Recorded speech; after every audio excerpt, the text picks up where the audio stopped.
Can I have them now? They're all mine? They're all yours. Okay, thank you.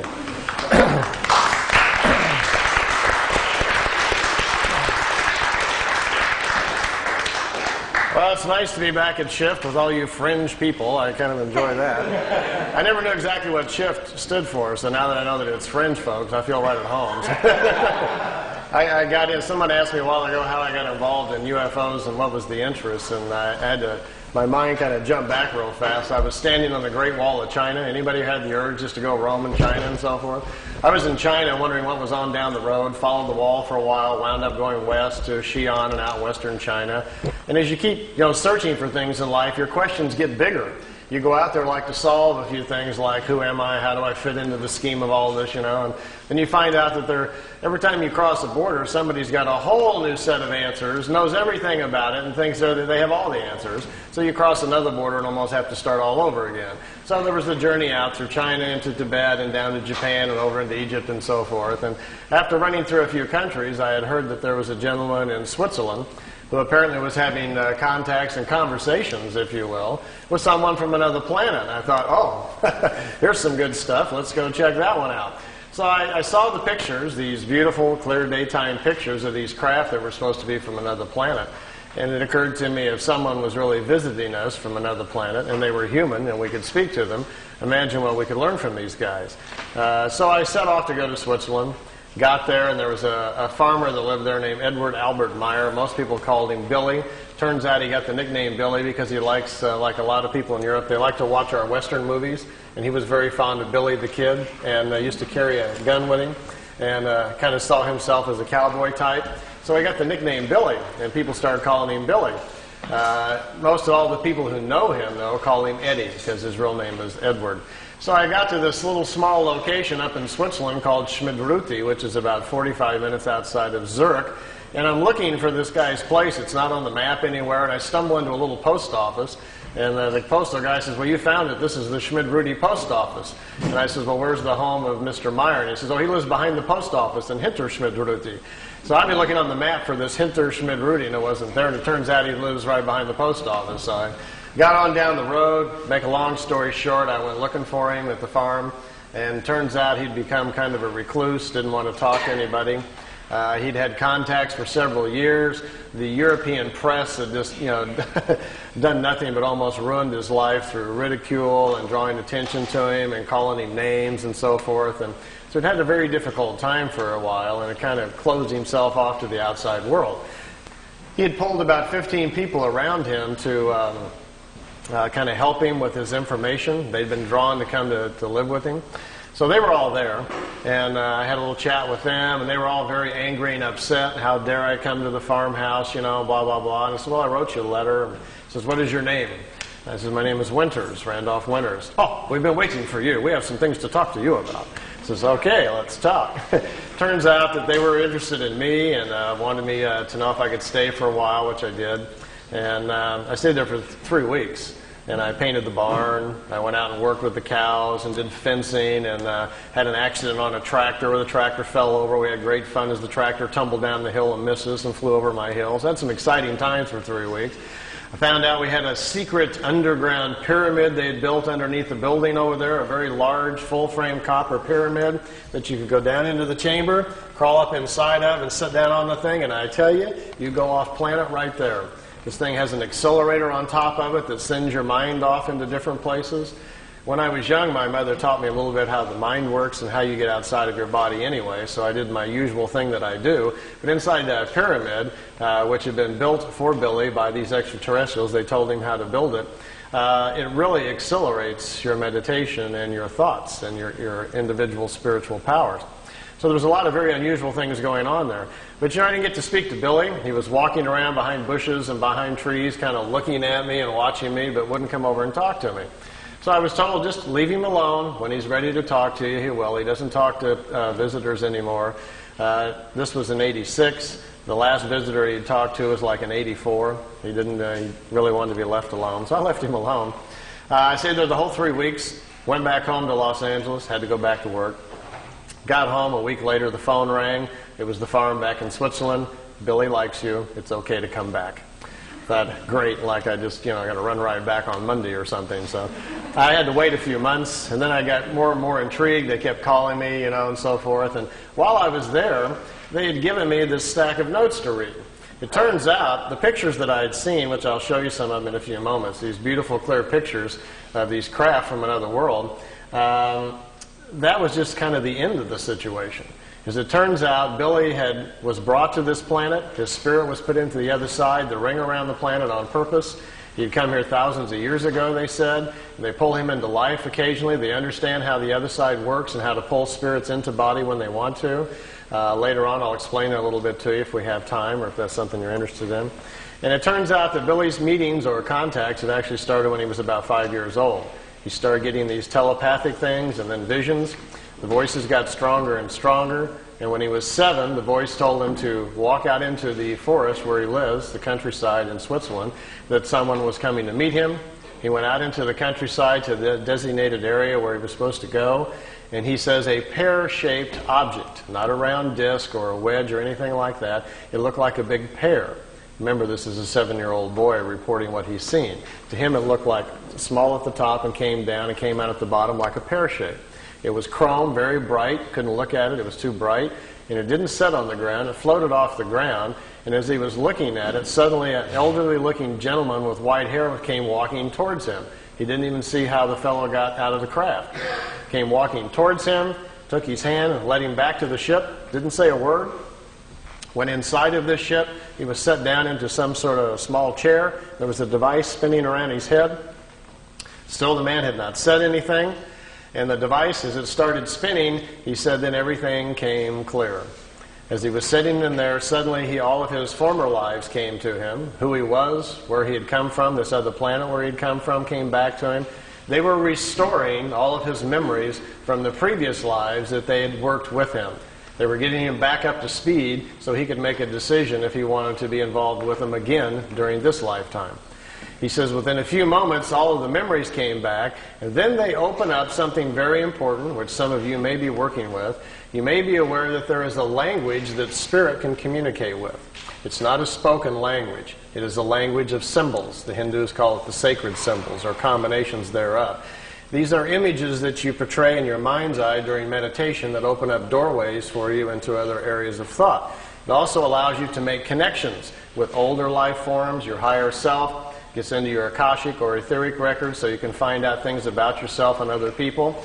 But this is a language that exists in everybody. It's kind of like part of your operating system, but you've never used it. You don't know the files on your hard drive, so you never bother to go looking for it. Well, if they open that up, like they did young Eddie inside the craft that day, and you have full faculty of that language, imagine the things you could go exploring tonight after this meeting if you understood that language. You'd be very excited to get into a meditative state and use your new language to communicate suddenly with other life forms, people on other worlds. You can even communicate with people on the other side if they choose to answer back. So you can do a lot of things and find out a lot of information. And most importantly, you can communicate or send signals directly to creation, the creative source, which is an infinite number of spirit forms just like ourselves, who all have evolved to the point where they know how to create and run universes, and you sometimes will get answers back. What's the importance of this? This enables you to find truth for yourself. The ultimate learning system. If you have questions about yourself or life and you know the proper symbols and can open the doorways, these things are available to you.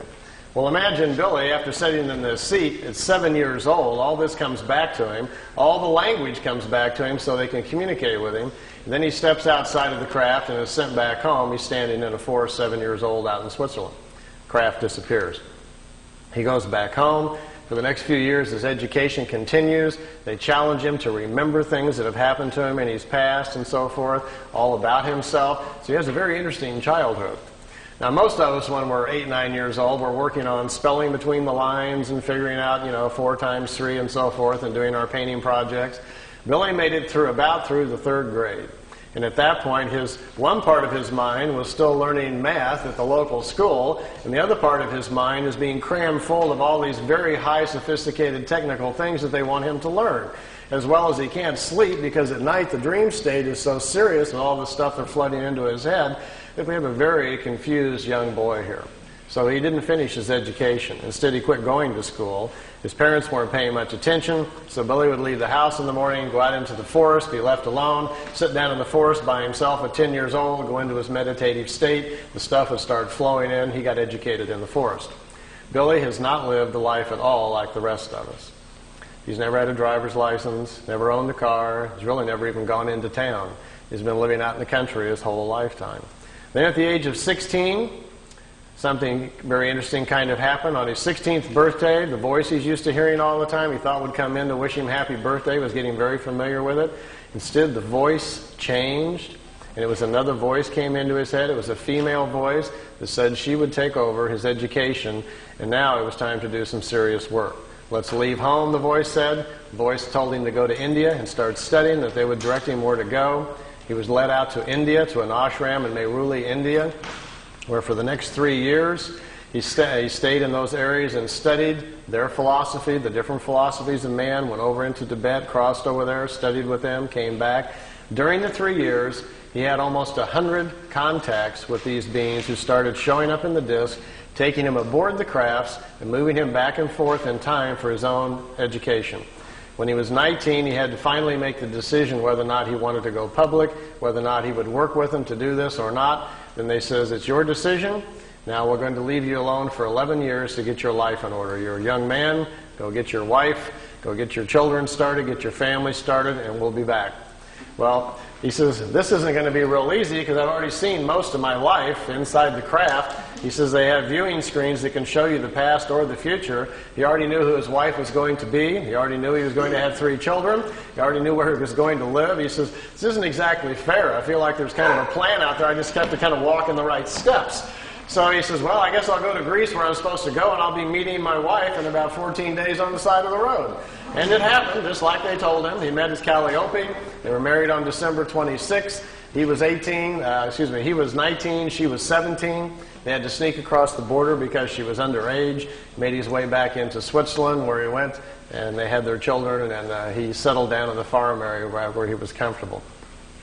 At this point, let me show you some of the pictures and things that happened to him. I know some of you have seen many of the pictures before, but I can see on some faces you haven't. We'll go through those rather quickly and show you some because they're always kind of exciting to see some of the pictures.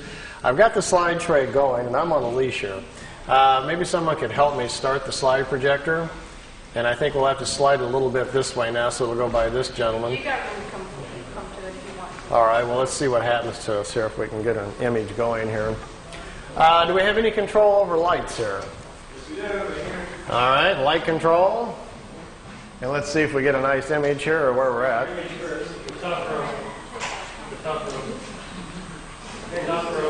Top row up above. There we go.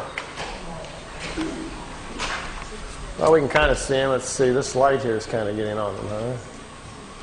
How about if I kind of like this? Can we see okay?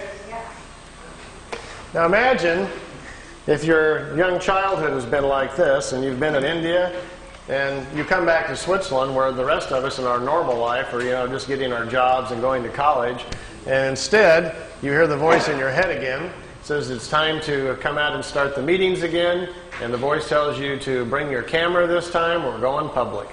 And you go out to the location they direct you to, this thing flies in, and this is a shot from I think his 2nd or 3rd contact. We're January 1975, out in the middle of the forest area, about an hour east of Zurich, Switzerland, and this dish shows up. Here's one of the older pictures taken in India back in 1956. Meier. He's only 19 years old, and they're picking him up in this disc and trying to educate him. This is his home where he lives now in Schmidruti, Switzerland. It's about 7,000 feet up in the hills. I took these. I stayed there for several months in the summer, and every night after dinner I like to climb up on top of this hill because it's so pretty and just look out over the valley. Do you know I found, well, I kind of lost count, over 15 people in the area and who live there who have seen the disc, seen them come in by accident. I found 3 people who've driven Billy out to the contacts, watched the crafts come in and pick him up, and then one night I got to see them myself. I asked Billy if I could see them, and they came by and let me watch. I got to go out in front of the house and stand there with him and watch the disc come in and float over the house. So It's pretty spectacular when you actually see them. Here's one of the few pictures we have of it on the ground. Most of the contacts were during the daytime. They were going on almost on a weekly basis. Billy would get this familiar cooling sensation. He'd hear the voice in his head telling him where to go. He'd go out to the area that they'd chosen. And many times they would set the craft down on the ground like you're looking at here. They'd get out of the ship, sit down and chat. I think, to me, one of my most memorable memories of him telling me about the contacts was at the first meeting on January 75. A lady stepped out of one of these crafts, came over and sat down. They talked for an hour and 20 minutes underneath the tree. And Billy asked the lady, he says, "Who are you?" She says, "Well, my name, you can call me, the name that I chose for myself is Semyazi." And she says, "Semyazi, how do you spell that, or what does it mean? Is that a family name?" She says, "No, we don't have family names like you do. We don't pass the names on like you do. We've quit doing that. Instead, we've evolved to a point spiritually where we are more in touch with who we are as a spirit. We understand our incarnation cycles better. So we choose names which the name identifies the path of discovery we are on and the type of education we're working on during this lifetime. And in our language, the sound, Semyazi with a Z, means a woman with half the knowledge of nature. And that's her study. She's trying to solve more of the equations about nature in relationship to man. Well, Billy was trying to make his notes. He was trying to make some, write it down phonetically how the name sounded to him. So he wrote it out, S-E-M-Y-A-S-E, Semyazi. So all of his notes, that's what he always called her. But that's how she called herself. She said on that first meeting that they've been watching this for quite a period of time. Their race is quite old. They are descendants of people from the constellation Lyra. And in the constellation Lyra, they say, is the oldest known form or civilization of the human form that we are. They don't know how old it goes back. Their records only go 22 million years, passed down from society to society. In our Milky Way galaxy, originally it is believed that there were 44 million planets similar to Earth, where the human form naturally evolved there on its own. That number has greatly expanded over the past few million years because of the length amount of time. There's been plenty of time for races to develop space travel, move out, and populate other worlds. The ancient Lyrians from the constellation Lyra apparently did this a lot, populated thousands of different worlds, and because of their seeds, we have a large human population, they say, in our galaxy. The history of Earth goes something like this. The ancient Lyrians came here the first time back about 22 million years ago. None of them stayed here. There was human life developing here naturally at the time. They didn't return again for a long period of time. History really picks up about 386,000 years back. At that point when they returned, 144,207 Lyrians came here to hide out from wars that were going on in the constellation Lyra where they lived. You may have heard that number before. It is presumed to be the number of light workers which will restore the Earth back to a spiritual path. Well, it apparently refers to these ancient Lyrians who came here to hide out. When they came here, after they'd been here for a short period of time, it was discovered that they were here. They came from the home planets, found them here, took their ships and their technology and stranded them on Earth, leaving them here so they couldn't return back to Lyra. In doing so, all of them lived their lifetimes out, passed over, and their spirits passed into the other side around Earth. They were stuck here. They say historically that's how the white genetic got to Earth. The original Earth humans were the brown skin race. The Lyrians brought the white skin race here. 2/3 of the white people on planet Earth are of Lyrian or Vegan descent. The other third of the white race they're not sure about. It comes from too many different areas. They can't figure it all out. The Asian genetic on Earth is the oldest in incarnation cycles. It's 5 to 7% older, they say, than the rest of the people here on the planet. From Sirius, we had a black race come approximately 20-some thousand years ago, a very highly developed one, brought that genetic here. We have a blue skin race that lives underground. They don't like sunlight. They have a slight blue tint to their skin. They have a large community under France, and there's a large city still in the Gobi Desert where they live. It's a very old race. It's been on Earth almost for 30,000 years. Every now and then, some of them are seen. They come out of the ground in India. Every now and then, you might even hear strange reports about these peculiar blonde, blue-eyed, blue-skinned people, which really stands out in India. So we have quite a mixture of people on our planet. If you ever wondered how we all wound up here, it's quite obvious we all didn't come out of the same monkey, if you want to follow that line of thinking. So we're moving closer and closer perhaps to understanding our heritage. And with some of the tool sets and things that we're learning about going inside and finding out more about our past lives, we're beginning to find out more and more that the Pleiadians are probably correct. We come from a variety of different places around our galaxy, and Earth then finds itself in a very unique situation of diverse people all trying to make it on one little planet. They said normally on a planet, when they find a new planet to look into, there is one race at about the same level of evolution and one color. That is the norm. But on our planet, we've had so much interference.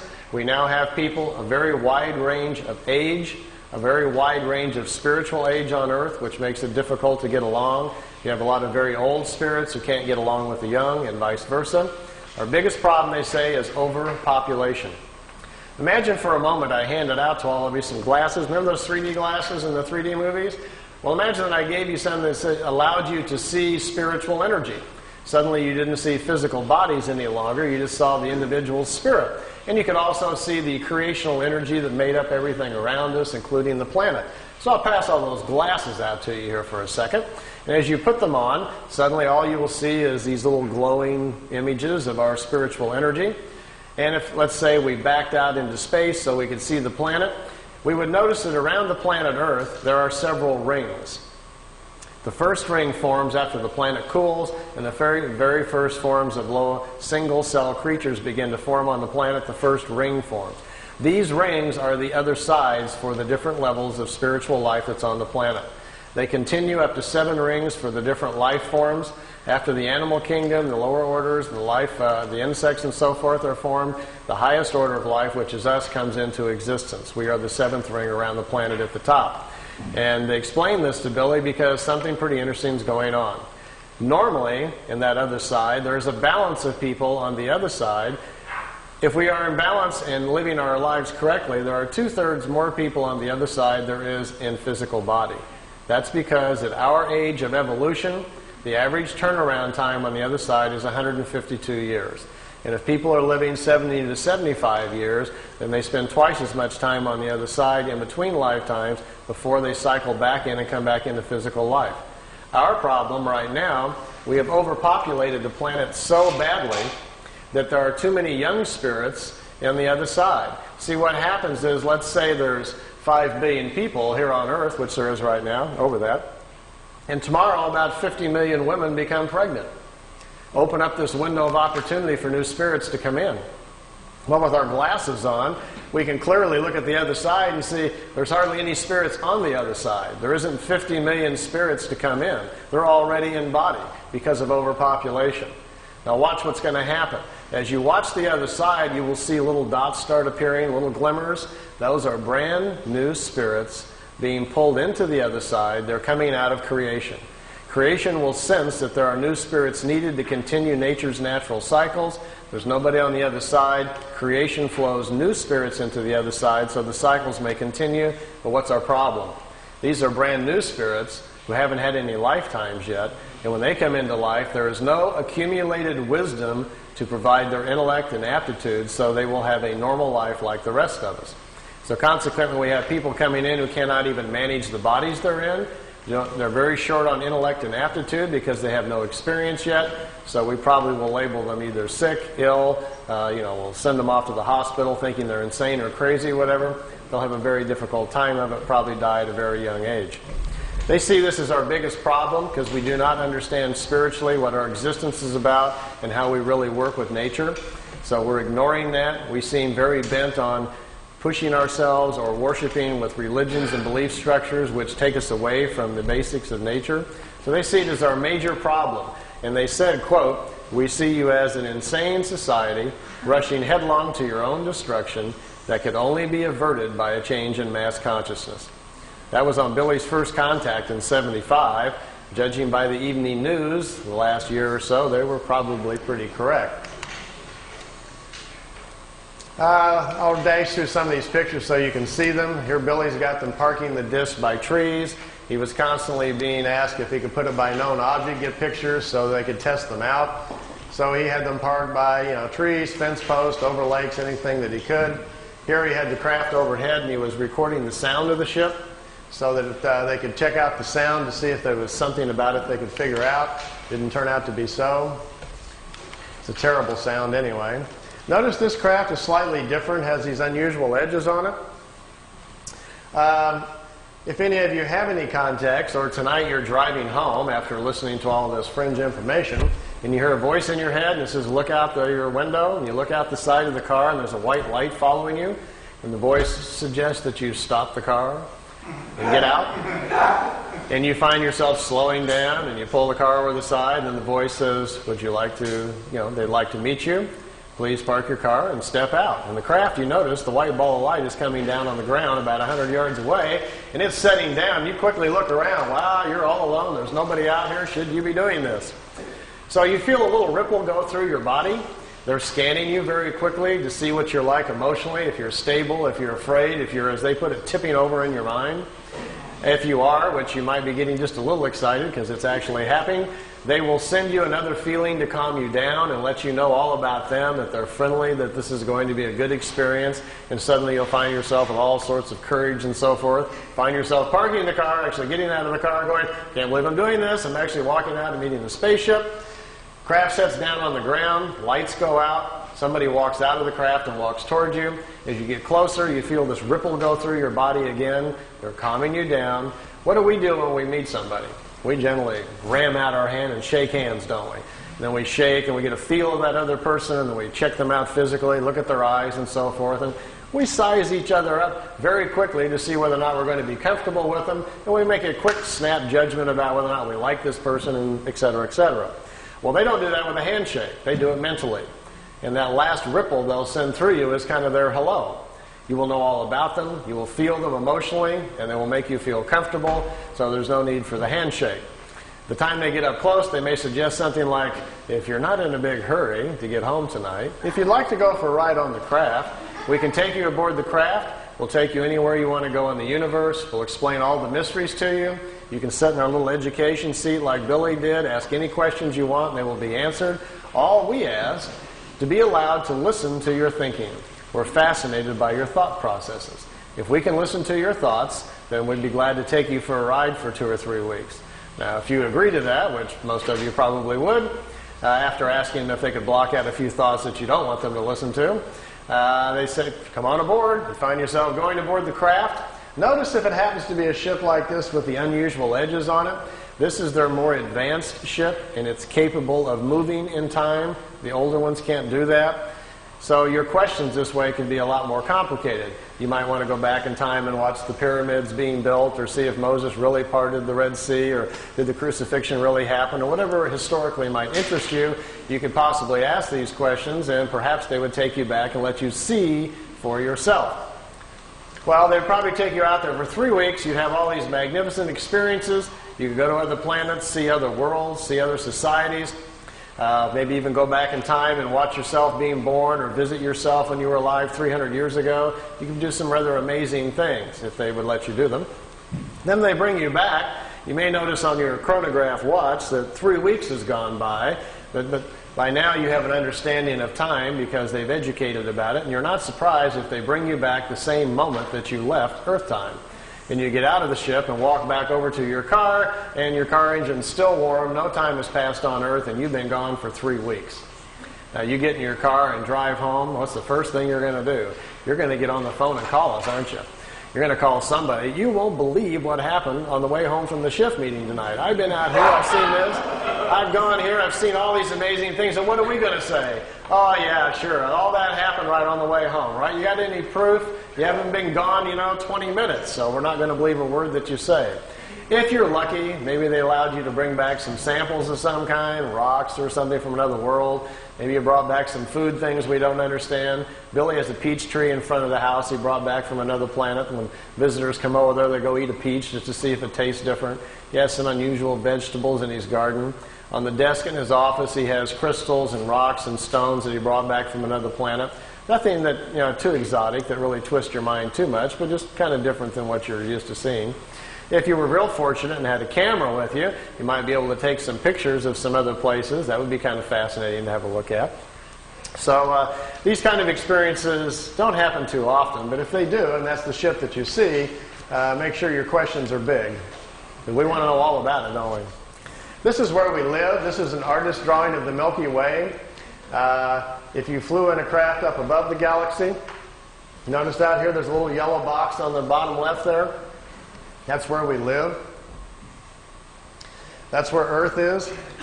By the way, the Pleiades are only 400 light years away, which means if we got in our Honda and set the speed to 1 light year speed, if we were traveling at the speed of light, it would take theoretically 400 light years for us to get to the Pleiades.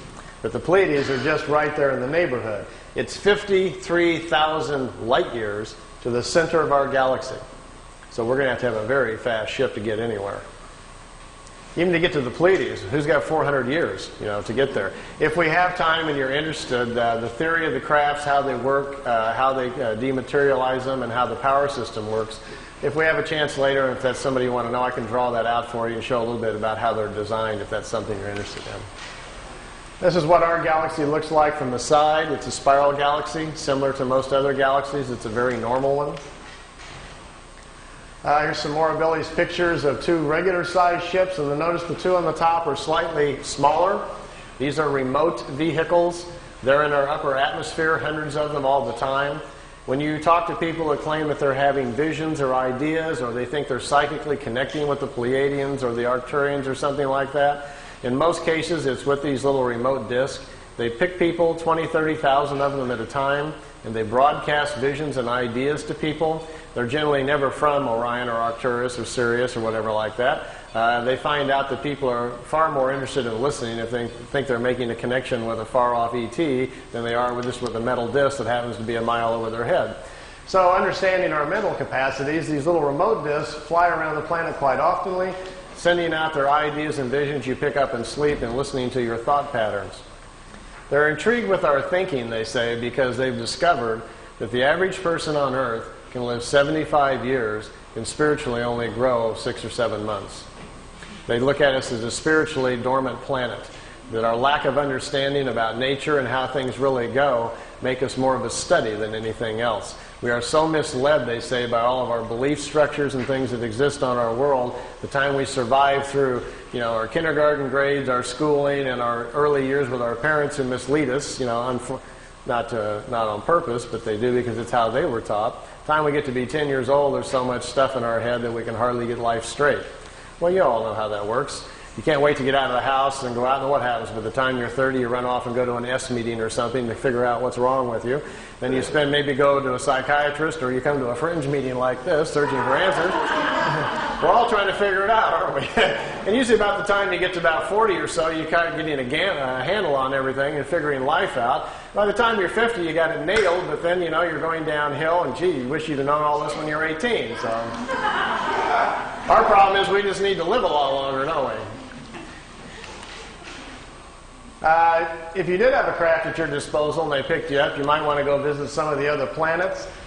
Here, Billy took a picture out the window. Right here is the top of a disc right in front of him, and there's another one up here. There was 3 craft. They took him to Venus, let him take a few pictures. They took him up to Mars, let him see that. They took him up to Jupiter, let him see the red spot, and brought him back. It took 2 hours and 35 minutes for the trip. Here's another picture out the window. This is a blow-up. When the pictures were being taken back, and most of these were shot in 75 and 76, by the way.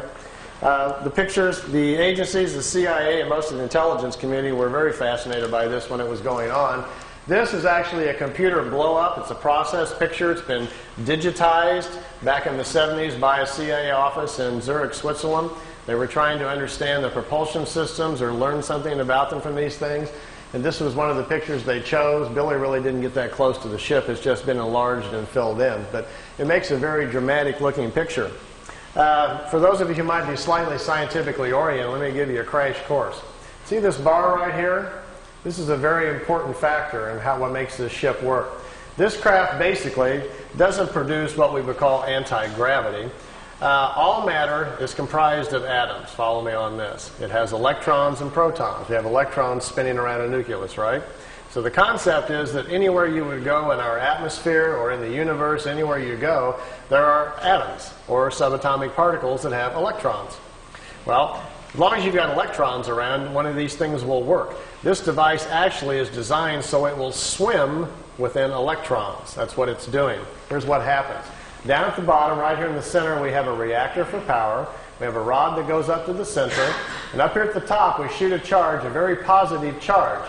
And right above, where this rim is right here, the whole top of this ship, the surface area of the craft, a positive charge is shot out. And what it does, it charges the electrons that are flowing around the top of the craft, and it makes a vacuum right over the top of the craft. That's what causes it to lift up off the ground. Because down in the bottom, out in this area down here, the charge is all different. There's a negative charge put out by the reactor down here. There are 3 capacitors on the bottom, 120 degrees apart. When the capacitors fire, a negative charge goes out the bottom, but the capacitors do not work if the craft is too close to the ground. The planet itself grounds out the charge of the capacitors. So they have to lift it off the ground before they can have the capacitors charged up. So that's the purpose of the vacuum at the top. And this right across here is an interesting kind of metal which separates the positive charge from the negative charge, because the surface of the craft is highly charged by this intense field that's going on. So you have to separate the two. We have the charge at the top, slowly lifts the disc up off the ground. It gets up about 12 feet.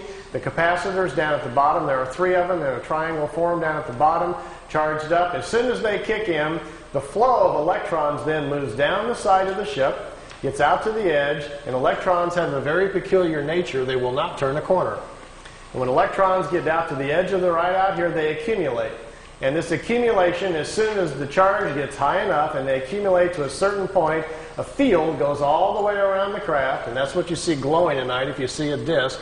When the field gets up to a certain frequency, voila, we've got propulsion. The ship is then isolated within its own gravitational or magnetic field, and at that point, basically, the bottom of the ship is chasing the top of the ship, which is in a vacuum. And you've got a way to move a craft around. Now, if you accelerate that with a tremendous energy force they have within the reactors inside, which, by the way, are no bigger than the size of a football, it's an implosion system with no radioactivity. You can put your hand on it while they work. They're very small. That creates a strong enough energy field that you can move around anywhere you want to go. So if you're thinking of building one, by the way, the more of the science stuff, how to create the charge, the voltage that you need, and the other things are on a website I put on the web. If any of you are interested in that, I'll give you the address later on. You can dial in and read the whole thing, and perhaps you can build one or something. If you do, bring it to the next shift meeting, and we'll all go for a ride. You know. This is building some landing tracks. You can see them down here, the 3 landing tracks where the craft sit on the ground. Kind of reminiscent of crop circles, isn't it? Here Billy's got his tripod out in the foreground, and the crafts are off in the background. Here we've got a regular sized ship and 2 little ones again. Those little remotes. This is a different kind of craft. It doesn't sit down on the ground. It floats. The bottom of the crafts are flat. Burns the ground up pretty good though. There's one at night. It wasn't a solid craft. It was just more of an energy field. Billy took several pictures of it. We have about 20 witnesses that also took pictures of this. It changed shape. Small objects came out of the large one, flew around the house. Billy tried to communicate with it, but communication wasn't possible. Later he was told that he had been paid a visit by a group of life forms, if you want to call it, from another world that do not exist in solid form. That there are many kinds of life in various shapes and forms, and some of them are non-physical. And the non-physical ones can move their essence or their energy field or whatever you want to call it to where they want to go. They get together in groups and kind of like jump to different places that they want to go to. Kind of like biolocating, I guess we might call it. And what you're looking at here is a picture then of a life form that exists in a non-physical form that biolocated to Earth for whatever reason, perhaps just curious about Billy. These are the last photo sessions taken in 1981. Billy's got them pretty trained by now to park by trees, as you can see, and known objects. He calls it the Italian wedding cake. The balls on top of it were experimental. They apparently have since dropped that design and no longer needed, but this is a matter displacement device. They first acquired the knowledge to transmit, or you might say teleport their crafts on their very large crafts first, and then they're downscaling the technology here to the little ones. There's also a movie film of this coming in and zipping around the tree that he shot at the same time. And here we are coming in around behind the house. How would you like this to come floating through your back window? You look out and here's coming down in front of the house. That's where Billy lives in Schmidruti. Like they say in Men in Black, some swamp gas reflected off of Venus, and you got to. Well, as you can see, this is why this case has been about the most controversial in the UFO history, because with these kinds of things to look at and talk about, it gets everybody pretty charged up. And here they are leaving at night, taking off from the house. The film imbalance causes it to look gold. The craft is actually silver. Here you can see the bottom of it, what looks like some sort of crystalline objects down at the bottom with some sort of etchings all around the circumference. Okay, we'll stop right there. Okay, we can have the lights back on now. Everybody kind of watch your eyes.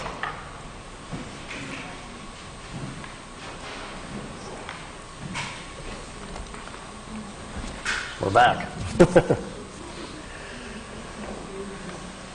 Meier's contacts went on till 78, ended in October 78. The time I got there, they were pretty much all over. But I didn't go there really to see the ships. My own personal interest really was what we might be able to learn from these folks. You know, it's not going to be that far, probably in the too distant future, maybe with sometime within the next 50 years, they are going to land on the White House lawn, or somebody's going to. And we're going to have open commerce with life forms from other places. We are going to meet the family of man in the universe sometime. It's going to happen sometime in the future, probably when, after we've gone through some changes and grown up a little bit and got more responsible as a planet, somebody will probably decide, okay, it's time perhaps to make connection with us. These Pleiadians, anyway, say they're not quite ready to do that and think we're really several hundred years away from that before they are interested in any kind of open commerce. And I asked Billy, I says, why is that? And he says, well, evolution comes into play here. They're a lot older than we are. They're still physical. They still have children like we do. They still have to eat, but not very much. They only sleep perhaps an hour or two out of each 24-day cycle. They don't eat prepared meals any longer. They've extended their lifespan now up to about 1,000 years. So they're living in a much different kind of society, as well as the main difference, he says, is their mental.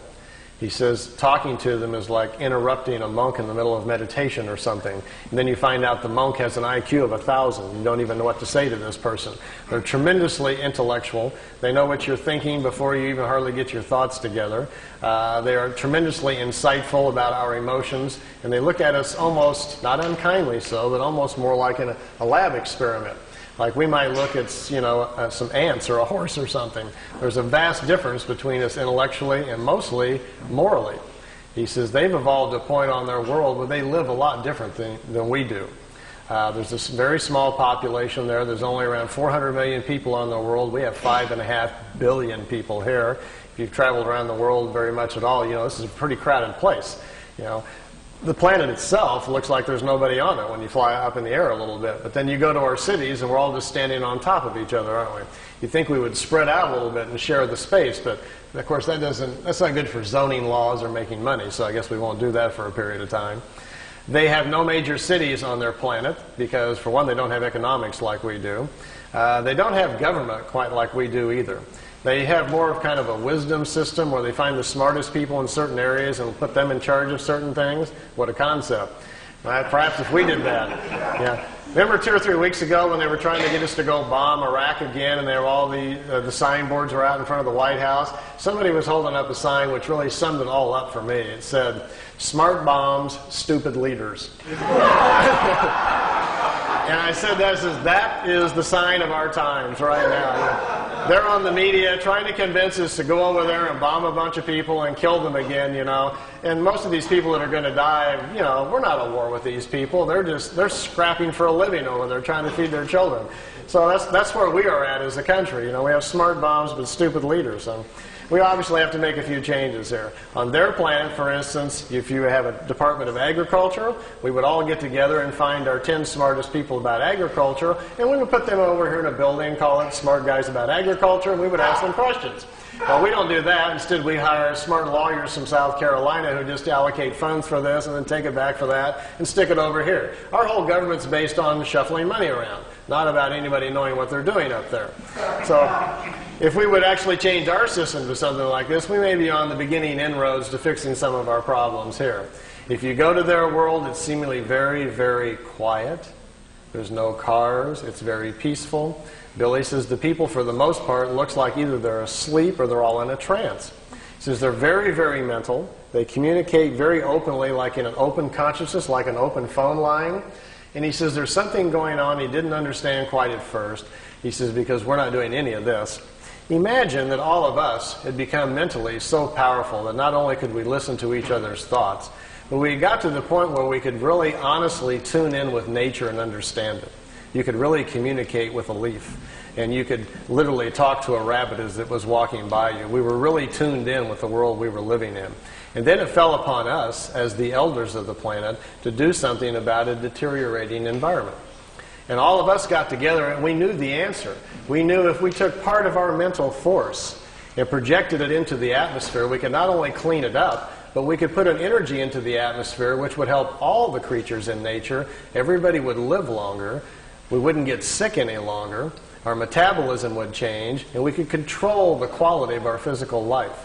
We understood this. So we all sat down one day and said, let's do it. We took hands, we charged our minds up, we got into a higher self as high as we could, and we charged the atmosphere up, and it changed all the life on the planet. People quit getting sick. People quit being emotionally unhappy. It stabilized the planet. The food started changing so that when you ate a small pear or a peach, you no longer got hungry. You didn't need to sleep as much because there's available energy to everyone. Everyone could tune into it to become educated. There was no need for schools. All we had to do was teach our children to sit down and tap into this consciousness, and all of the knowledge of the elders would be available to them. This is how they're living on their world. And they protect this mental environment. They don't let people from other worlds come and interrupt it and upset it. If you and I were to show up there with our cameras and our tape recorders, wanting to, have them stand in front of a tree so we could take their picture, they may accommodate us. But Billy said even when he was there, he continually felt like he had to be quiet, like he was in a church or something, like he knew he was upsetting something going on. He says they don't like a lot of visitors because normally the visitors aren't tuned into what they're doing mentally. And it's looked upon like a virus or a sickness in the atmosphere when lower life forms come to visit. I told Billy, I says, but I thought they'd ask you on a couple of times if you'd like to come back and live there. He says, yeah, you can do that. And I says, well, how would they do that? You being a much younger life form, or even me or somebody else, if we went to live there, I mean, they would let us do that? And they says, well, it's possible. They brought some people there. He says, they might put you in an out-of-the-way area. But he says, they have a way of redoing your thinking. They can fix your brain right up. I says, how do they do that? And he says, oh, it's a thing that happens, and he talks, his English isn't very good. He says, before you're born, when you're inside your mother, he says, between the 8th and the 15th week is when your spirit sends the information to the mother about who's coming in from the other side. And there's a signal, a pulse signal that comes into mom's DNA that says, such and such is coming in, so we need to create a brain network that's strong enough to contain all the accumulated wisdom that's coming in. Now, once the brain is formed with mom's DNA and this new signal that comes in, he says, as the body begins to form, after about the 4th month, he says, when there is commitment, when the spirit is ready to come in and it looks like we've got to go here, we're going to have a full pregnancy, he says, then something happens in the acids in the brain. He says, there's a copy of all of your accumulated wisdom from all of the lifetimes goes into the brain and the acids in the brain. And that's what kickstarts, so to speak, your consciousness, creates your thoughts. That's why one child is so different than another when they come in. You got one that's screaming, wild, yelling, throwing fits. The other one's very quiet and smiling, just wants to watch television. This is what sets up your personality and your character traits when you come in. It's that initial download of your personality as you're flowing forward from lifetime to lifetime. It's your operating system that's coming into play. He says if you were to go to a Pleiadian world, they can transplant the acids in your brain and change you overnight. He says you even get choices, almost like designer choices. What would you like to be like? They can take the acids from other people's minds and so forth and put them into your brain, and it only takes about 24 hours and you are changed. You are, for the most part, it's high-speed injected learning. But he says the trade-off is you're no longer exactly you, because who we are as a personality and as a character is a large reflection of what we know, how we think, and how we act. And all that's going to change very, very quickly overnight. So you would have to be willing to put up with that. You're going to go through some dramatic shifts in personality, as well as your intellect is going to dash forward very quickly. So usually what they do is they kind of like pick out the style that you need. If you're a scientific person, lean that way. If you're a more nature person, whatever it is you might be leaning towards, they can give you these kind of injections, so to speak, slowly over a period of a few weeks and very gently change you into a different person. You get up to their speed mentally. And the nice part, he says, is as soon as you pass over and finish that lifetime, it carries forward. That wisdom carries forward into your spiritual self. They'll teach you how to do it. Then your next lifetime, it sticks. So you've, in effect, kind of taken a shortcut in the evolutionary cycles and skipped a few lifetimes down the road. So there are potential shortcuts. It is quite possible to do that. I think what I'll do here, I've got some movie film, too, of the crafts flying around, and then I want to do a little drawing and go over some of the mind and spirit things we've learned from them about how levels of consciousness and thinking and so forth. I didn't get to do any of these things the last time I was here, so I thought that might be kind of entertaining tonight. But before we get to that part, any questions you'd like to ask about ships, Pleiadians, landings, anything else? Anybody got a question about anything you want? I'm open to ideas. Hi. Hi. What kind of contact have you heard is still happening, say, in the last year and a half or so? And are you still in contact very much with them? Well, I was there like 86 or 90. All these pictures were taken 75 through 78. The last photo session you saw, that last ship was in 81. After that, he has had a few sporadic contacts, but not much of anything. In 80, when I was over there, Billy told me they weren't coming by anymore. He was not having any more contacts. He would have what he called social calls, where every now and then he would feel them in his head, or they'd talk to him in his head. You might see the disc over the house for a few seconds. They would just kind of check in on him. But the organized, ongoing contacts for his education and our benefit were all over. They weren't going to do that any longer. They'd stopped doing that part. While I was there, I did get to see ships a couple of times. In the last 2 or 3 years, the people that live there at the house with Billy say that he's had a couple of more contacts, and they've been written down in notes. I've read them. Frankly, I don't believe them. I don't think they're written by Billy, for one thing. I think people around the house who have more of a vested interest financially are trying to proliferate the contacts. Billy, no one's met Billy. You wouldn't know if he wrote it or he had not. No one would know unless you understood him and his personality and what he's really like. A sad situation has kind of fallen in over in Switzerland. We have a group of 24 people who own the rights to Billy now. They have since 1984. It's an organization called the FIGU. I was a member for 3 years. The FIGU is in charge of all of the information. Billy doesn't read the mail or do anything anymore. He's just not that healthy. They have got into a situation where they have discovered they can make money by selling the information. And now it's $10,000 for a franchise fee if you want to start a FIGU study group, and $680 a year for members to pay dues to mail over to Switzerland. And when they found out they could get into that and money started coming in, things have shifted. So we have a situation where the human element has come into play, and we don't have this warm, cozy little spiritual environment over in Switzerland any longer that used to be there 10, 15 years ago. So it's become kind of a machine now. It almost seriously borders, I hate to use the word cult, but they've gotten so closed-minded about things that it's going that direction. They're no longer open to other people's interpretations. They're mad at everybody, and it isn't a real healthy situation any longer. I kind of gave up communicating a couple of years ago. All I was doing was getting into arguments with people.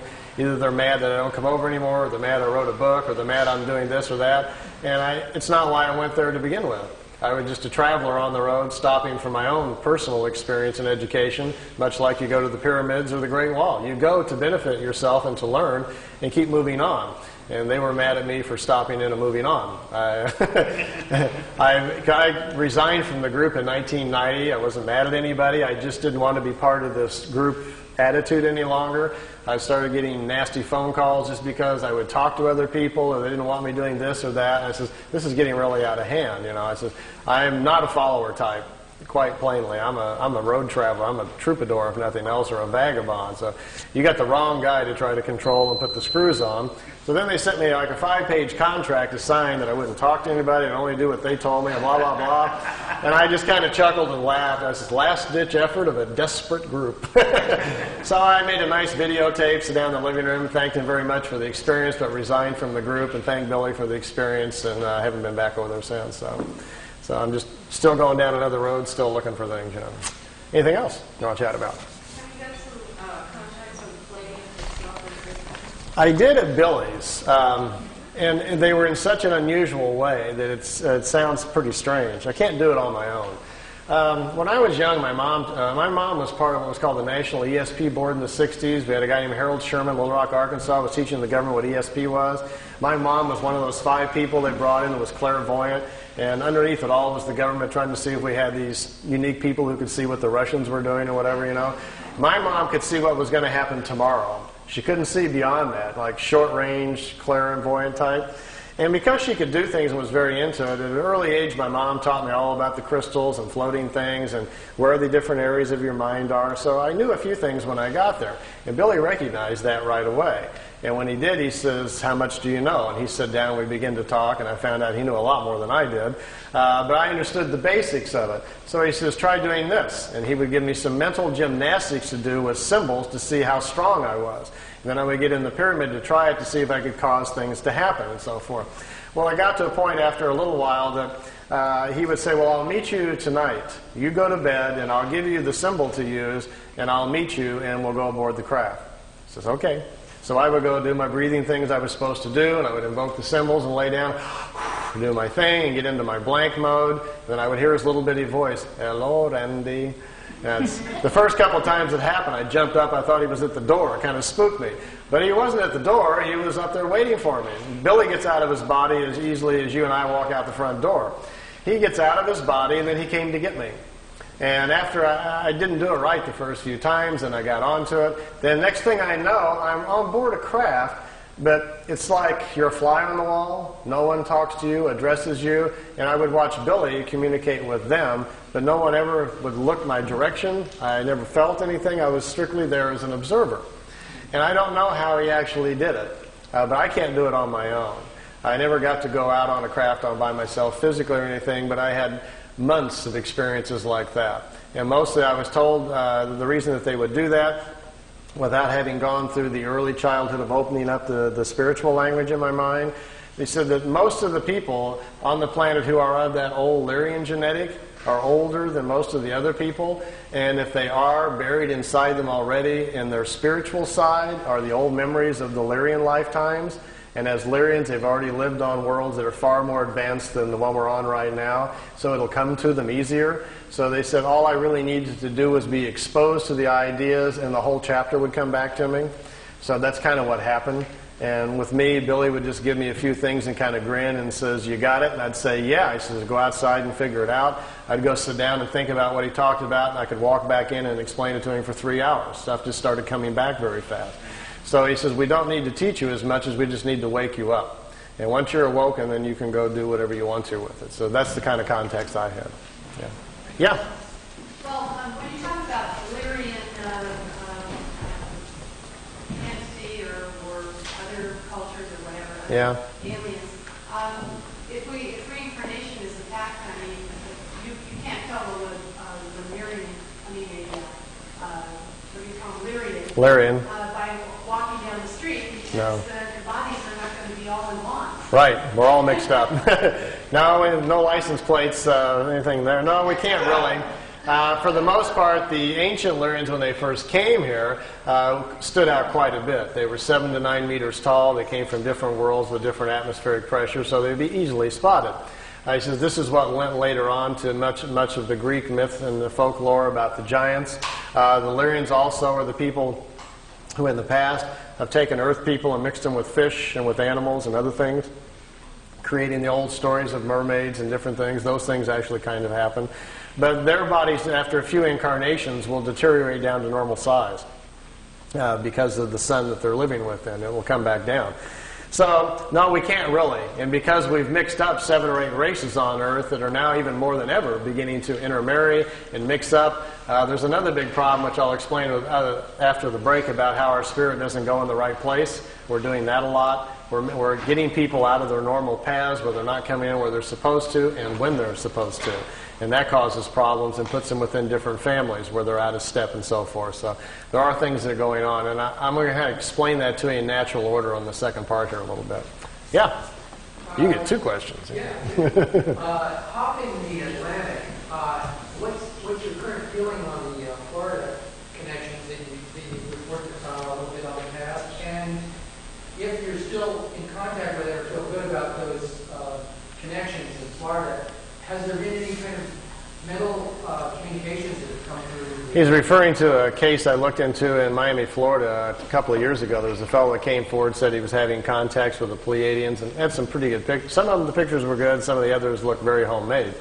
The pictures that I liked, I listened to his story and put a video out called The Miami Contacts, and as things will go sometimes in life, made a little error there. Tape had only been out about 6 months when I discovered that 3 of the pictures at the end were fakes, and that the craft that was supposed to be flying along beside him down the freeway wasn't a craft at all. Instead, it was a blimp from Virgin Lightships in Orlando, Florida. So I kind of stepped in it there. So when I found that out, I confronted him with it, and things didn't go well from there. They went downhill even more. As I found out the person who helped him put together the videotape he supplied me came forward and said, well, he cut out the strings on the other part and did video effects. Those were fake. As it came down, it looks more and more like the gentleman had 1 or 2 contacts, the early pictures, which I liked to begin with, and I don't think they ever came back. And after that, I think he's taken, like some people will do, to manufacturing them for personal gain or for personal, recognition or whatever. And since I've gotten to that point where I just told him, left it kind of open, says I would love to examine your case more if you can supply, genuine negatives and so forth and proofs we need to really look at the case. But at this point, it looks to me like you're just manufacturing things and make it up. So I'm not wasting any more money on it until, whatever. So I've just kind of left it open, and nothing's happened for the last year or so. Yeah.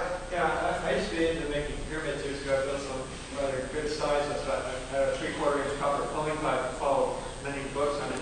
That pyramid phenomenon, it's supposed to sound very fantastic. Do you have any no pipes over there. Size of the plans or what they actually did? The pyramid itself, you can't stand up in it. It's probably this high, and it's solid copper. There's no tubes. It's a solid copper frame. Really, the solid ones are the only thing that really work. The tube ones are very, very mild, and the effect is not very strong. But the dimensions are same as the Great Pyramid, the standard pyramid geometry. It's a 4-sided pyramid, just like the Giza Pyramid. The top of it, though, has a little device on it. It's an accelerator that accelerates the mind waves. So when you meditate stronger and deeper, quicker. So you're out of time within seconds. You don't know where you're at. And you're not allowed in it unless you have the buddy system. Somebody has to watch you go in, and the timer's put on, and they watch you. I wasn't that good, but a couple of the people there at the center float when they get in. After about 10 minutes, their bodies get to such a high state, they start twisting, and they're just turning around in the air. And they have to be on a timer to bring them back down. They watch their bodies so they don't fall on their head and things like that. So some of them are quite astute at it, much like the people in the East are at it. The accelerator is no longer there. It was taken from Billy. The Pleiadians took it back. They made it for him and provided it. But they took the accelerator back, so it's no longer on the pyramid. But this pyramid's solid copper. But it's all the walls. It has like a little hinge to the side. Yeah, you go underneath. It's copper, right? Yeah. Yeah, you crawl underneath, and you come up inside of the pyramid and sit down on your little pad and get into position so your head's 2/3 of the way up, the critical spot there where the waves come in. The function of a solid pyramid is to block out the world. See, all of us are broadcasting all the time with our minds, but we're not used to listening to other people's thoughts. Instead, our fields protect us from that so we don't hear it. So my point is that we are living amongst everybody else's broadcast, and plus all the stuff that's in the air all the time, from radios and TV and everything else that's in the air. But you're just not consciously aware that your mind has to defend itself from all these field energies, as well as properties that are moving in the universe. The function of a solid copper pyramid, once you get in, and the reason it's copper, that's the best defense against other kinds of field energies. So you're isolated more, and that's what you're after. By becoming more isolated, your mind then no longer has to defend or protect itself, so to speak, from outside influences, and then can better do its own work. That's the concept. And then if you have an accelerator, you're no longer not only are you not protecting yourself, you're turning up the volume on your own mind. So you just move forward on the evolutionary scale about 1,000 years there, or 1,000 lifetimes very quickly, by suddenly being isolated, having your own field intensified. So there's a whole process Billy puts the people in the group through to learn clarity of thought, power of observation, to see things clearly. He doesn't let anybody in the pyramid who emotionally is out of balance, is prone to fears, anxieties. You have to learn to control all that before you're even allowed in it. So it's a whole system of mind and thought, which I'll go over with you a little bit on the next section. And once that's obtained, then you're allowed to use the pyramid, and then who knows where you're going to go from there. So, yeah. No, I never floated around. I'm not that good. But yeah, over here.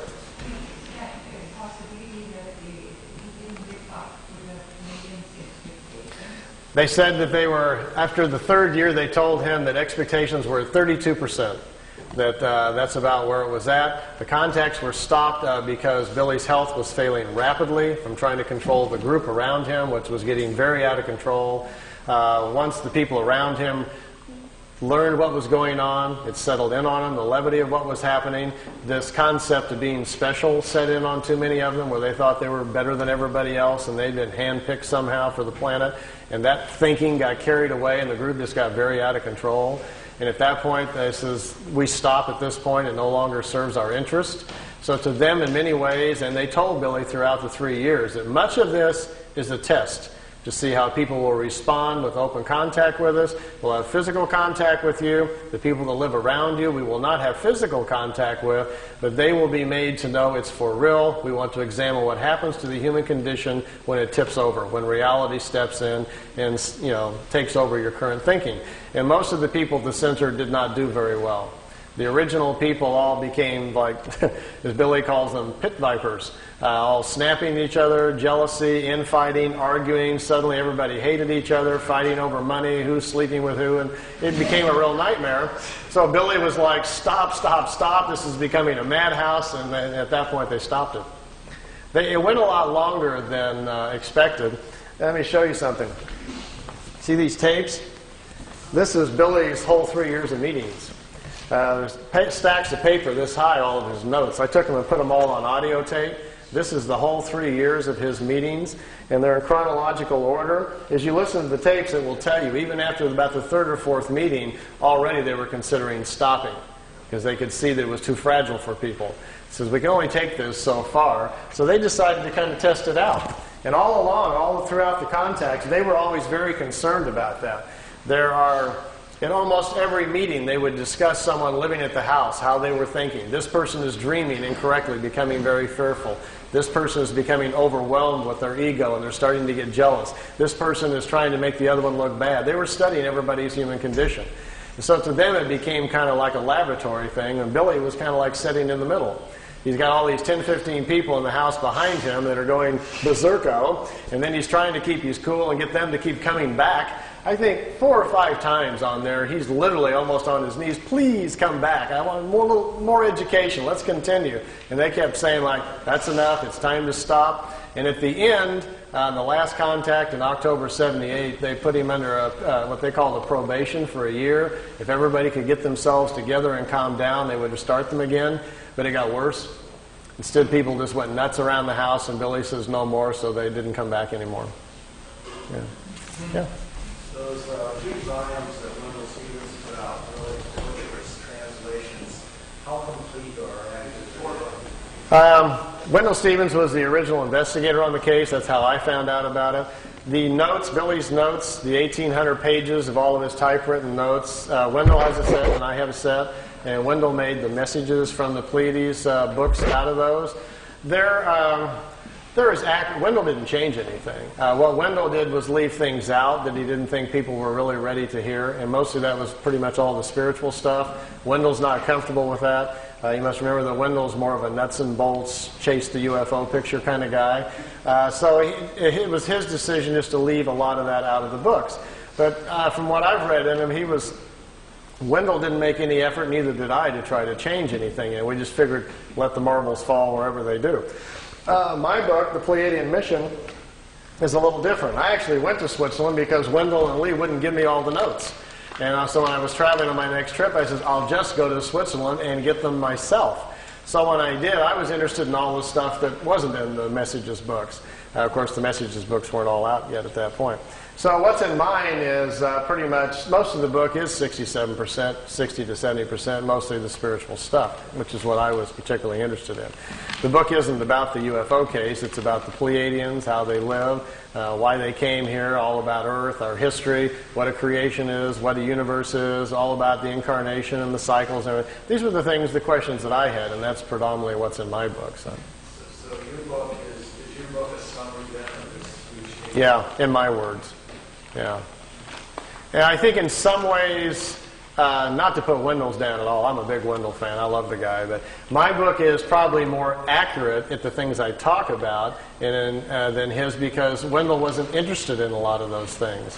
Wendell felt obligated to put it out, but didn't care that too much about it. And there's a lot of places in Billy's notes where things are not explained well, and they just didn't get it right, and then later on they fixed it, and Wendell didn't know about that. So Wendell didn't take the effort really to look into things that much because he wasn't that interested in it. Of course, reading the translations are an exercise in masochism. I've got one set of them. I used to make sets of them every now and then for study groups. People, the whole pile of them. Yeah, well, they were translated by a German student who didn't speak English. So he got a dictionary and transliterated it, just word for word without fixing the grammar. So it's as you read it, after you read the first few pages, that you're about getting a headache trying to figure out where the adjectives are. Why isn't the adjective over here? And we don't speak that way. But then you get used to it. You get a flow after a while, and you kind of look at sentence by sentence, and then you start reading them a little bit better. So the translations are lousy. The first 3 books of the 18 books I had translated in beautiful English. I paid $2,500 a book to a translator. I was going to do the whole 18 and then put them out on the market. And I just gave up. I couldn't afford it for one thing. And about that point is when I decided to get out of the Figu, so I just gave up. And I had put the whole thing on audio tape, so I figured that was enough. And then I picked out the more interesting parts of all the notes and put it in the Pleiadian mission book and stopped there. It's just too big of a task. To do the whole thing. There's also some other books that Billy didn't give me, but which I read over there. There was 2 more books that Wendell doesn't have and I don't have. There's actually 20 sets of the books. But the last 2, there's very little information from the ETs at all in it. The last 2 are all about the people in the house arguing. All the fighting, people were suing each other. One guy called the sheriff on another guy, and somebody's sleeping with somebody. It's just a big soap opera, and that's why he never released those. And he never gave them to Wendell either. It's a real interesting study of what happens to a small group of people in a remote area when something like this happens to them. They were just overwhelmed with it, and the human condition went crazy. So now none of us would do anything like that, I'm sure. But yes, I could write a whole other book just on the soap opera of my life inside the Figu, all the stories and everything. But I'm not so much into the messenger, I'm into the message, so I really wasn't looking at any of that. I went over there for my own self to get educated, and that's all I really paid attention to. Well, let's take a little seat break. I see a lot of people squirming. And men's room this way, and ladies' room is that way, and I'll be at the table. He's down and they're punching everything. You might want to squirm around in your seats just a little bit so you can see the TV. I've got a little extra videotape you might kind of enjoy. I mentioned earlier about those of you who on the way home tonight might catch a ride and get to go see a few things. What kind of food? Meier says he never saw them eat anything but like apples and peaches and oranges, just fruits and stuff. They don't eat. He says in their homes there's no kitchens. They don't make meals. He says basically they almost don't eat. They would just go nuts at a Jack-in-the-Box, I imagine, He says they kind of munch. He says they don't have to eat very much. They eat very small quantities. And something in their atmosphere controls their metabolism. They don't get hungry very often. And they don't sleep very much. They sleep like an hour and a half and 2 hours on a 24-hour-a-day cycle. But he says they're in deep REM within a couple of minutes. They just fall out like they're dead. They wake up in about 2 hours. They're totally revitalized. And a lot of them sleep even less than that. So he says they're far more mental. They've gotten to a point with their own evolution where they're more in control of their whole body mentally. And so things are a little different. We're a little out of control with our bodies. So, What I've got on the tape, I've been up here a couple of times before, and usually I try to bring some new things for every time when I come around. I've got several tapes laying around the house that I've gotten in various places. What's on this tape? And I wasn't going to show the tape of the other planets and the mothership of Jupiter and the dinosaurs and things, but I had 4 or 5 people ask me at the table, so I think it's on this tape. So we'll start it up and see if it's in the right spot.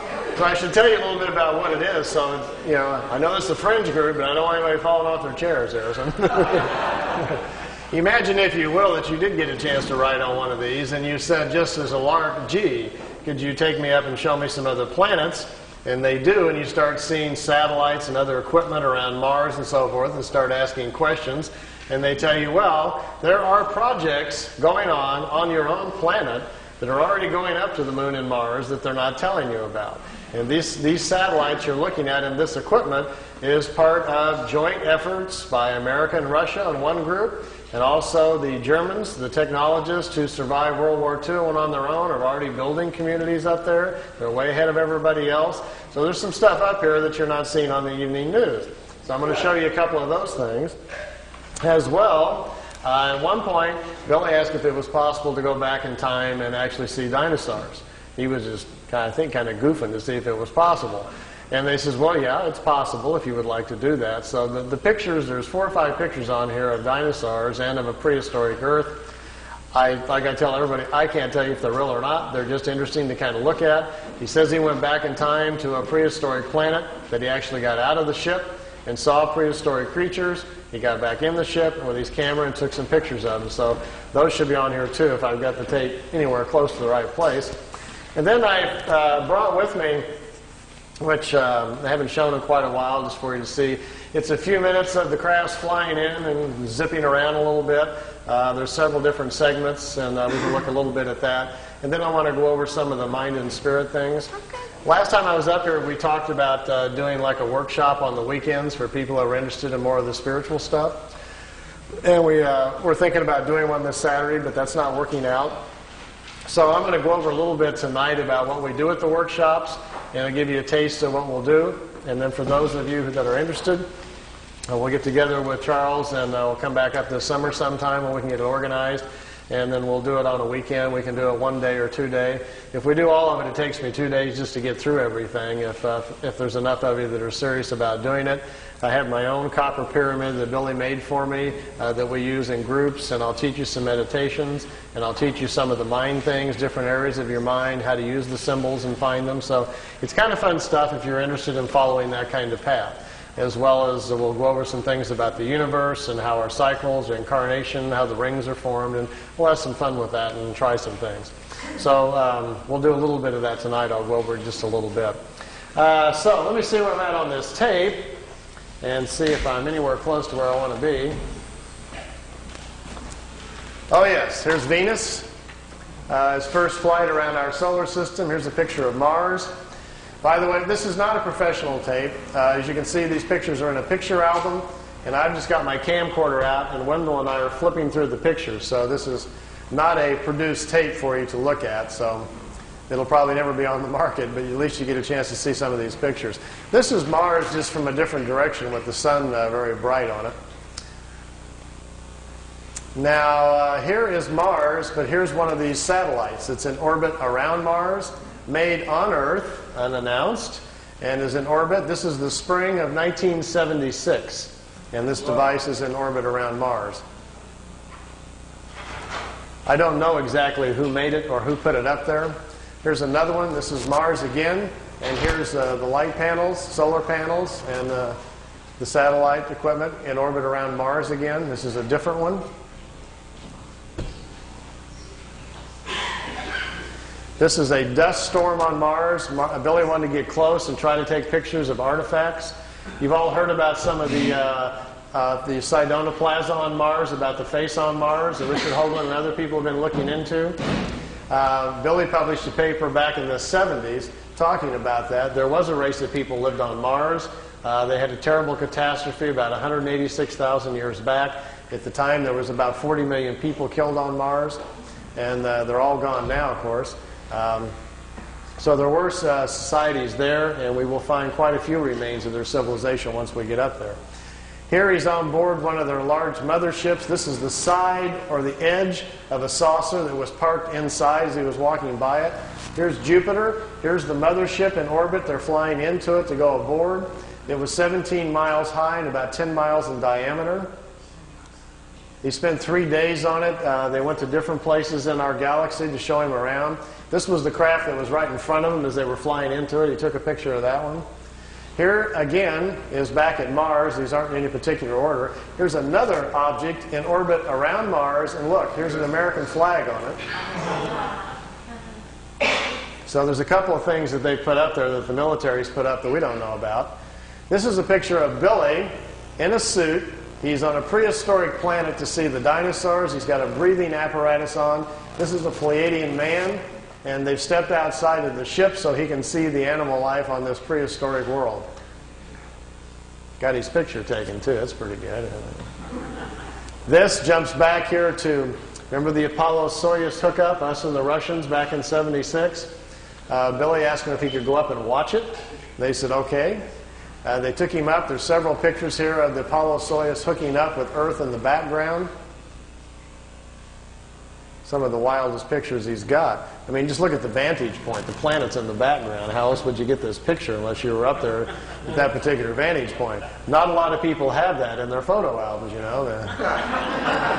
You can imagine the people at NASA would crack up, you know, if you... They'd probably find it a little hard to believe at first, but they don't have pictures like this. Here it is when it's just hooked up. There's Earth in the background, and here's the two capsules coming together. This is the top of the mothership. There's windows, but there was nobody in the windows as they came into it. We really missed out here. Billy shot, he said, 3 or 4 rolls of film inside the mothership, talking to people and going up and down the halls and so forth. He lost all of the pictures. They were all stolen from him. We've only got 2 or 3 of them left, and they're really practically nothing. This is a prehistoric Earth. They're back in time. That's Earth in the background. That's a moon in front of Earth, and he's looking over the surface of another moon. At that point, they told him there were 2 moons in orbit around planet Earth.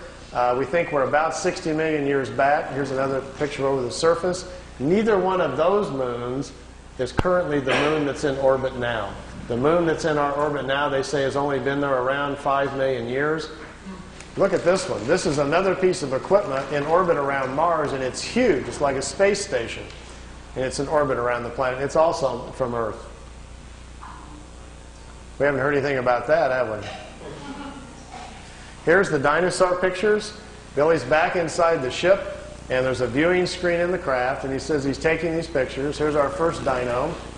He's got kind of gold-brown skin, got large hind legs, short forelegs, and a head that looks kind of amphibian, like a vegetarian type. Here's the second one. There's a bird here apparently dropping some food or something. Is that Charles? Charles dropped his food. This one's pretty hard to see. Here's the head of some sort of creature crashing through some bushes here. It's hard to tell. I know it's probably hard to see these anyway from back there, but just the idea that someone could actually go back in time just really gets my brain going. There's a bird. There's his eyes, some pretty nasty looking teeth. And the last picture after this one is the strangest of all. It's a plant that has an insect head. Billy calls it a plantum. They were trying to explain to him how the evolution of different life forms goes. How, for instance, here's a plant life when the plants are the food kingdom of the world. When the plants evolve to a certain level of evolution, then these lower order forms, here's a small head, and this head is part of that plant.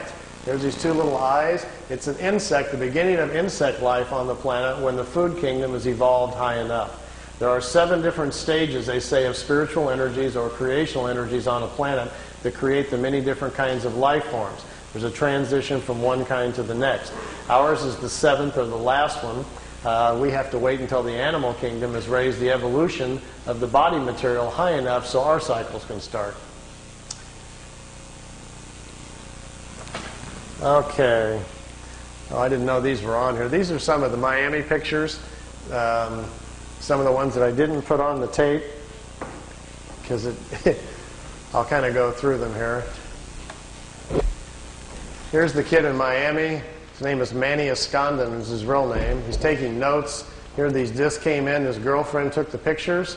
These are flat-bottom discs. They're made on Earth. They're called Vril discs, V-R-I-L. They're manufactured down in Brazil. They also have a factory down by in New Schwabenland in Antarctica. Here's another picture. There's a news copter came in. Look at the first 3 discs. When they see the copter, they start to turn invisible or put their shields up, and the first 3 crafts that go out in a series are just becoming invisible when he snapped the picture. It was taken with a Polaroid at 1/30th of a second, so it caught it right in the mid of going out there. These discs were designed by German technology in the late 40s. The first ones we know of that were tested out were probably around 47 or 48. They're called Vril levitation devices. As you can see, they actually fly quite well. Notice the nice V formation. Being typical earthbound Air Force pilots, they're still flying in formation. We understand this technology a little bit because intelligence has shot down some of their ships, learned how they're doing it. And when you hear rumors about how the Americans are building flying discs, what we're doing is playing catch-up to the German technology that's been around since the 40s. Their technology has accelerated tremendously. They make 2 different types of levitation devices. That's what we're doing out at Area 51. We manufacture the devices in San Diego. They're put together by General Electric. We test them at Area 51. Here's the German disc parked down on the ground at a facility down in Brazil. Here's 4 guys standing next to it down there. There's a whole row of them. He couldn't count how many were down there. He had his Polaroid with him and grabbed a few short shots here. Over here's 2 guys here on a craft coming in. You can see the 2 guys standing here. And down here at the bottom, which I know isn't clear, is one of these old bell-shaped crafts. Many of you are probably not familiar, but there was a fellow named George Adamski back in 1962 who claimed to be having contacts with people from Venus. This was the craft he was taking pictures of. George's contacts were real, but he wasn't having contacts with anybody from Venus. The blonde-haired ladies that were inside the craft were actually from Brazil. That's where the crafts were flying out of. They've been making them down there since about 1947. They find it very convenient if they make contact or land somewhere to tell people they're extraterrestrials, and we're very open to it. If they tell them, hi, we're part of a German intelligence group from Brazil, people would freak out. I got my camcorder and I've got my micro lens on here getting as close as I can to this picture. It's a very, very small Polaroid picture that's about that big, and it got wet in the rain. He left it in the windowsill. So I've ironed it and put it on paper so we didn't lose it. And I'm copying it with my macro. Here's the whole picture. Over here is one of the old bell-shaped discs. Here's one in the air. Notice the platforms they're sitting on. There's a guy standing here. There's a guy over here just coming out of this disc. I'm trying to get real close to the bottom of it here so we can see what they're like. This is an area, if you look on a map, I've got a little videotape over there if you're interested in learning more about this information, called Space Cities. I've narrowed it down to about within a 200-mile range where this facility is at and what they're doing down there. Here's the guy standing there. The discs sit down on the platforms. Remember earlier I was telling you about how the condensers charge out the bottom? They have to charge the field up. If you get too close to the Earth, the charge dissipates because it's grounded. These metal platforms, they sit them down on the platforms, then they can keep the ship charged up. And if they need to take back off right away, they can. They don't have to wait for the ship to charge back up. The platforms charge them up for them, so they can lift right back off. If they would set it down without the platform on the tripod legs, they got to go through the process again of charging the capacitors up, which takes 3 to 4 minutes. So if they're in a hurry to get away, they're in big trouble. These old bell-shaped discs actually have 3 Mercedes-Benz truck engines in them, driving the magnetic field. This was their first design that they made. This was the first ones that the Germans built. These craft here were under consideration, and they were working on them in the end of World War II. When you hear about Hitler's secret weapon at the World War II, if you go back and look at the newspapers, that's what he was talking about. They were in hopes they would get these things up and working, and they would still have a chance then to win the war.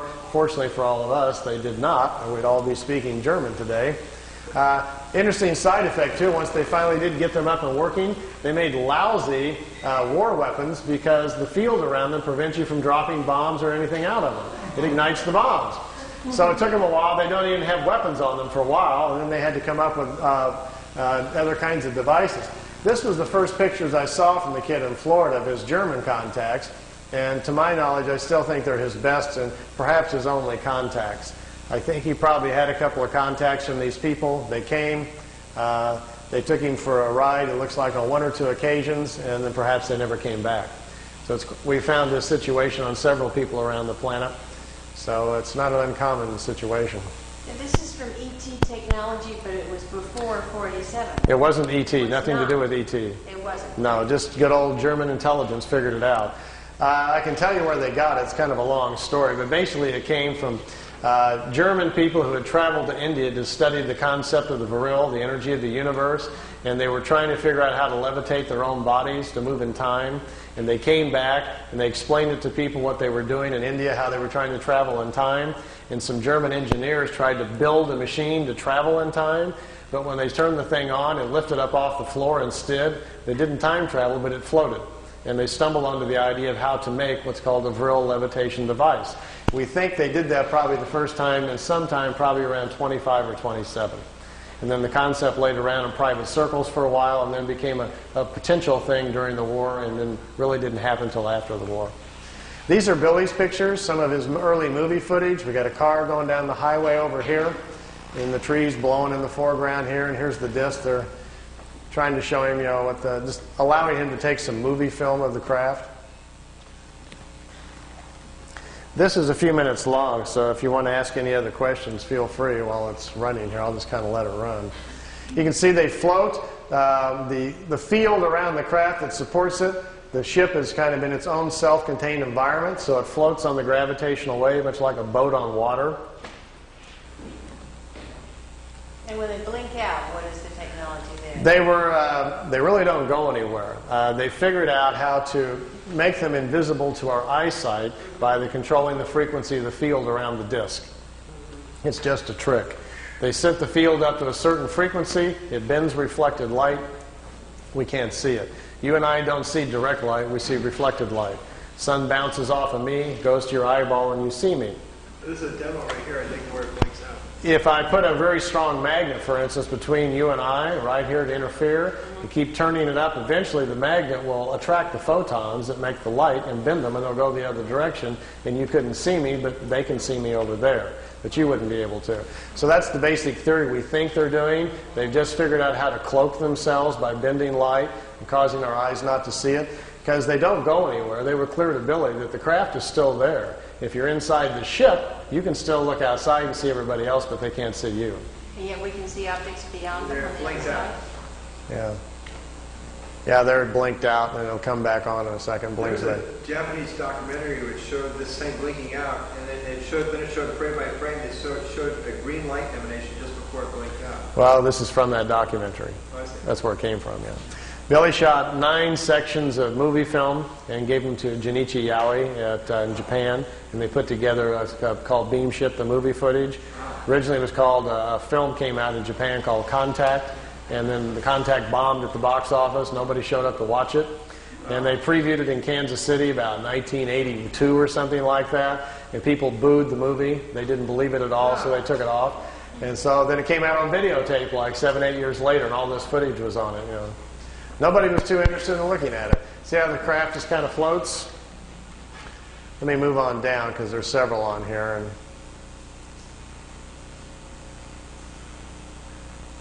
Billy's not really zooming in. He doesn't have a zoom. That's the Japanese cameraman excited. What you're looking at is Billy was in his living room showing this footage on his own movie projector, and the Japanese came over with their video camera in the living room sitting next to him, and they're taping off of his screen. So that's where we get this. Here's another section of it flying in. I'll kind of fast forward through some of these because I think it's kind of long. So And how many ships can you look at, huh? This one's kind of cute because Billy's walking out in front of his camera, and he's trying to get them to perform some maneuvers, do something sensational for the camera, and they don't understand what he's talking about, and he will eventually get bored and just quit. You know? And there's the craft sitting out there floating out in the background.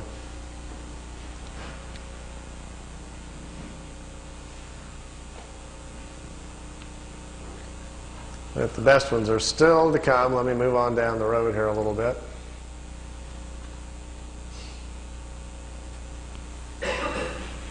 The ones that are made by the Germans or by anyone else on this planet, how far can they go?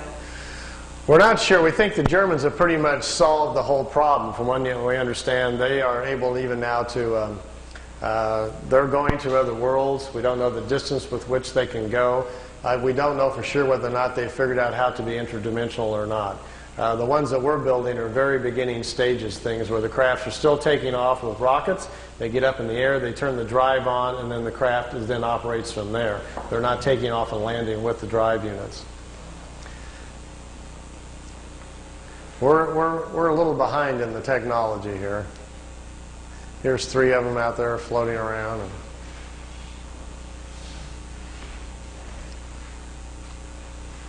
Is anyone else in league with the Germans? How with the Japanese? You know, that's the curious thing. I think at certain levels of security, obviously, on this planet, everybody knows what everybody's doing. So it's at some point up there in higher levels, everybody knows what the Germans are doing, what the Americans are doing. We don't know. We're the last ones to learn about it. But I tend to think that the Germans have probably, I like this one, that races across and then wobbles. There is some cohesion, if that's the word, between America, England, and Germany, but I'm not sure exactly what it is. I think we've tried to get along with them at some point to get information from them, but the people in Congress know that the United States is not interested in having open contacts with a renegade band of Germans. Everybody's going to yell Nazis and scream, and it's not going to work. Are we dealing with the Nazis? Apparently not. After the war, they were very fragmented, separated, and went their different ways. The group that's building these discs, apparently, are the ones in Brazil and the other factories over in Tibet, apparently have gone off planet, met ETs, and become very spiritual-oriented on their own quest and don't hang out with the others any longer. So it's not really very clear, but I think in the future that's what's going to unfold, what we're going to find out, what's been going on the last 40 years here on our own planet.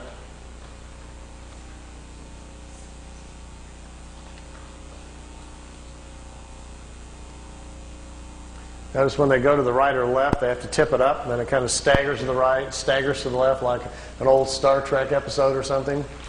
That's because out the bottom, we're pretty sure the field comes out the bottom and has to push the craft, so it kind of slides to the left in an awkward manner.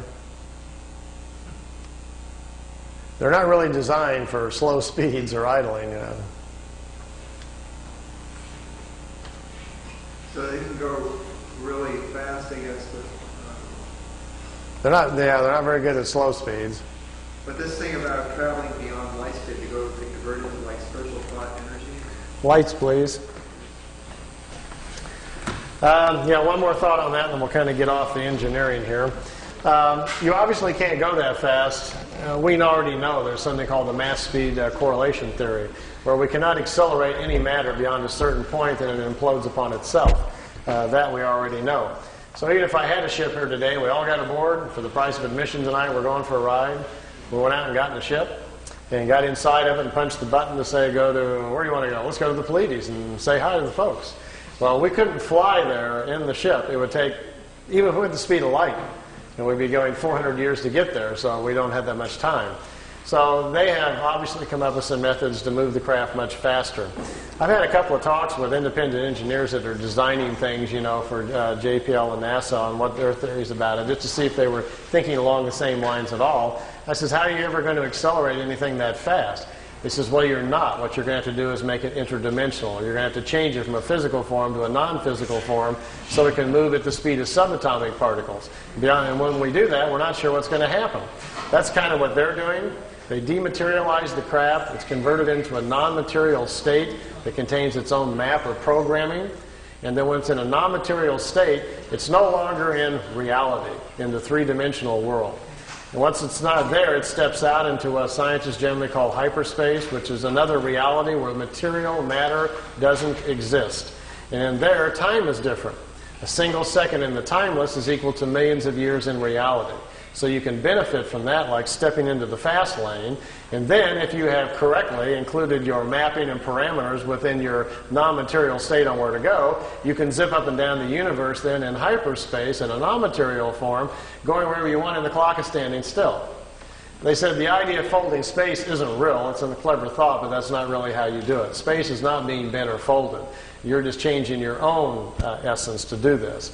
So then you go to where you want to go, and the real trick is to be able to put yourself back together and stay within the same time frame. Because here's the clue. Once the craft is in a non-material state, in this hyperspace, if the particles that you are now existing in slow down, you come back in time. You'll re-enter in the past. If you accelerate the particles relative to the speed at which they started with, you move forward in time. And think about this. If a single second is equal to millions of years in reality, it would take very little of a change for you to slip off millions of years. Get lost real good. They said that the universe is literally full of beginning time travelers learning these concepts. And that these secrets are very closely guarded, because to understand them also begins to unlock the matrix of the universe and gives you access to knowledges which is very, very dangerous. So they don't teach anybody this stuff. They say they guard it very closely. It's too dangerous. They being the ETs. Yeah. It's not healthy to learn, and they say, until people earn their own responsibility with it. Okay, I got a little drawing board here. That's great.